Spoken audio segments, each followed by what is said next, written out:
땅에서 잘 되는 것뿐만 아니라 죽은 후의 세상에서도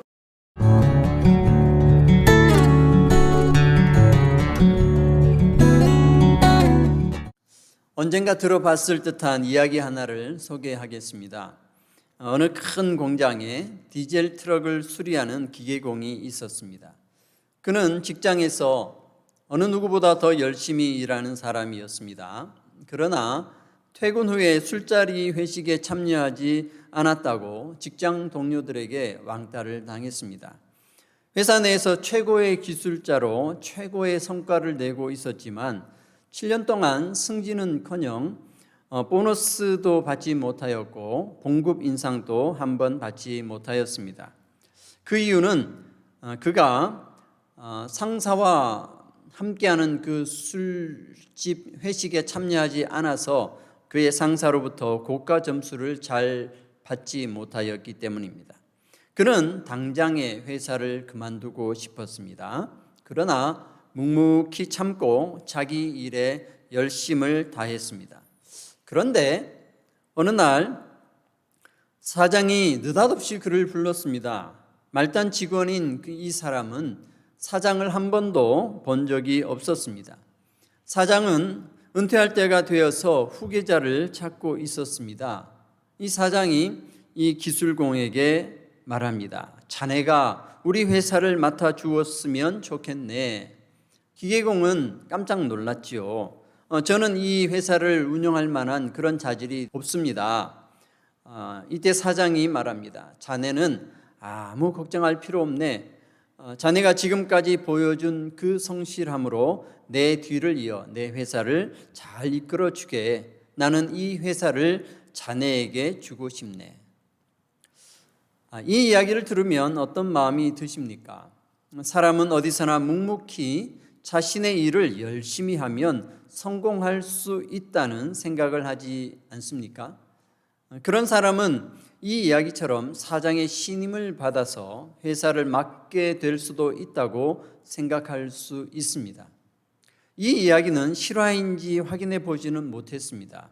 그러나 이러한 내용의 이야기만으로도 회사에서 일하는 사람들이 더욱 성실하게 일하려고 하는 마음을 갖게 합니다.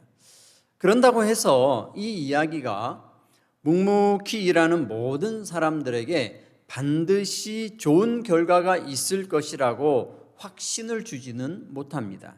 그럴지도 모르니 한번 성실하게 일해봐라 하는 정도입니다. 그런데요, 이 메시지와는 반대되는 책이 하나 있습니다. 실패하는 샐러리맨의 7가지 유형이라는 책입니다. 그 책의 내용은 이렇습니다. 말없이 묵묵히 일만 하면 반드시 망한다. 정보화 사회에서는 황소처럼 일만 하면 골병만 들 뿐 성과는 나지 않는다. 상사의 명령에 절대 복종해서는 반드시 실패한다. 상명하복만으로 성공하고 출세하던 시절은 끝났다. 과거에 집착하면 실패한다. 과거의 연장선에서 사고하면 성공할 수 없다. 똑같은 인간이 살아가는 세상에서 시대가 바뀌었다고 해서 이렇게 반대되는 내용이 등장하였습니다. 우리는 이 2가지 삶의 방법을 다 듣고 난 후에 어떻게 살아야겠다는 마음이 드십니까? 묵묵히 성실하게 일하는 사람인가요? 아니면 도전적이고 창의적인 일을 하는 사람인가요? 사실 어떤 방법으로 살든 그것이 인생의 성공을 책임져 주지는 않습니다. 그 누구도 이렇게 하면 성공한다는 유일한 길을 알려주지는 못합니다. 이렇게 하면 될 수도 있다 하는 정도입니다. 그러면 우리는 어떻게 살아야 합니까? 가장 확실하면서도 변치 않는 인간의 삶의 매뉴얼이 있습니다. 그것은 바로 하나님의 법칙입니다. 4,000년 전부터 주어진 것이지만 한 번도 바뀌지 않고 여전히 똑같이 인간의 삶에 절대적 진리가 되는 법칙, 이 법칙은 바로 하나님의 법칙입니다. 하나님의 법칙은 이 땅에서 잘 되는 것뿐만 아니라 죽은 후의 세상에서도 확실하게 보장되는 유일한 법칙입니다. 한 번 제시한 이후로 한 번도 그 방법이 바뀌어지지 않고 변형되지 않고 계속 그대로 유지되어지는 유일한 법칙입니다.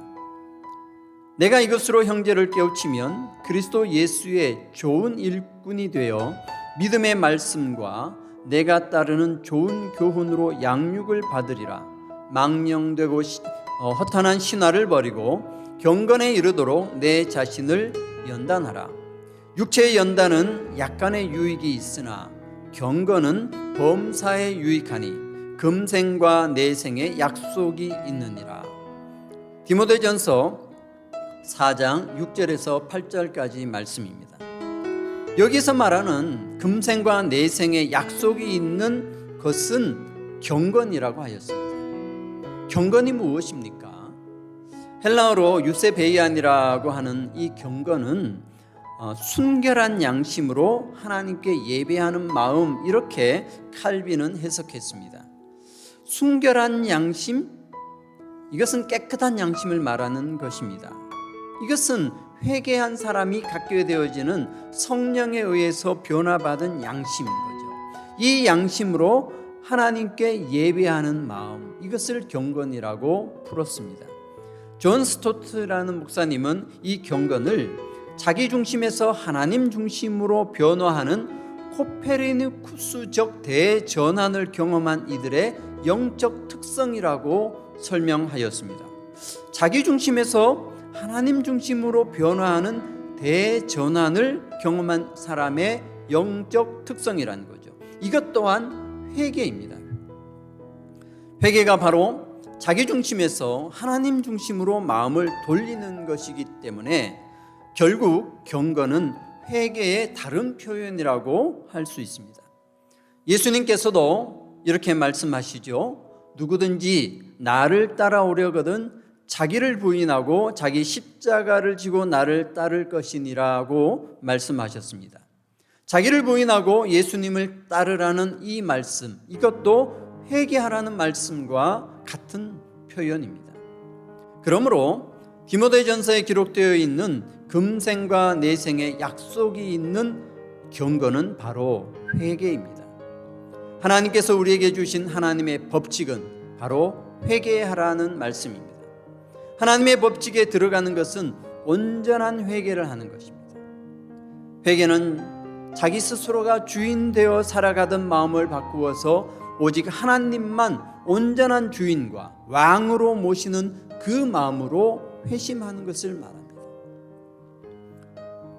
회개는 다윗 왕 이후 하나님께서 선지자를 통해서 계속하여 말씀하셨던 것입니다.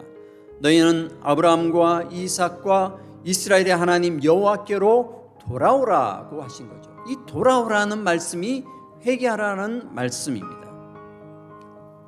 하나님을 믿는다는 것은 하나님의 법칙에 들어가는 것이죠. 하나님께서 세상을 창조하셨기 때문에 그 창조하신 세상의 모든 질서, 모든 운영은 하나님의 법칙대로 되는 것이 당연합니다. 하나님께서 인간을 만드셨기 때문에 인간의 삶의 방식도 하나님이 정해주신 그 법칙에 따라 사는 것이 가장 합당합니다. 그렇기 때문에 하나님이 정해주신 그 방법에 우리가 들어가는 것, 이것이 가장 유일한 그리고 가장 좋은 삶의 법칙이 된다는 것이죠.